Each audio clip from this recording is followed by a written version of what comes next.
La tendance est toujours dans le vert à la Bourse de Paris avant l'ouverture des marchés américains. Marché américain attendu en ordre dispersé à en croire les contrats futurs sur les indices. Pour rappel, vendredi à la clôture, le Dow Jones gagnait 1,85% à 31 496 points. Le S&P 500 gagnait lui 1,95% à 3 841 points, tandis que le Nasdaq Composite gagnait 1,55% à 12 920 points.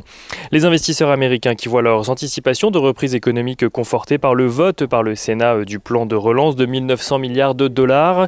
Les sénateurs qui ont cependant ajouté plusieurs amendements, ce qui oblige le projet à repasser devant la Chambre des représentants.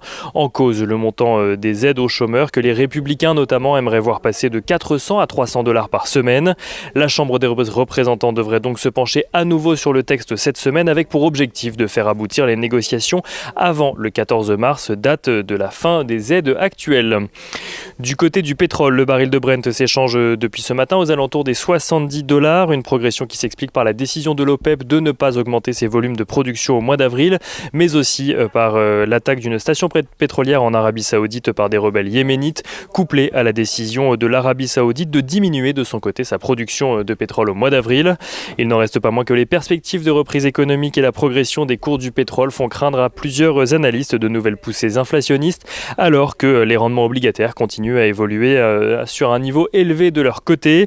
Le taux à 10 ans américain est aux alentours des 1,60% depuis ce matin. Des hausses de rendement obligataires qui ont d'ailleurs pour impact de faire reculer les valeurs technologiques avant l'ouverture des marchés américains et de favoriser les valeurs cycliques.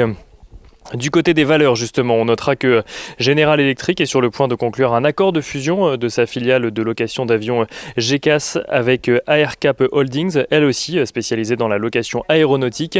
Une transaction à plus de 30 milliards de dollars selon le Wall Street Journal. Et on notera également que Disney devrait bénéficier de son côté de l'assouplissement des mesures sanitaires annoncées en Californie à compter du 1er avril.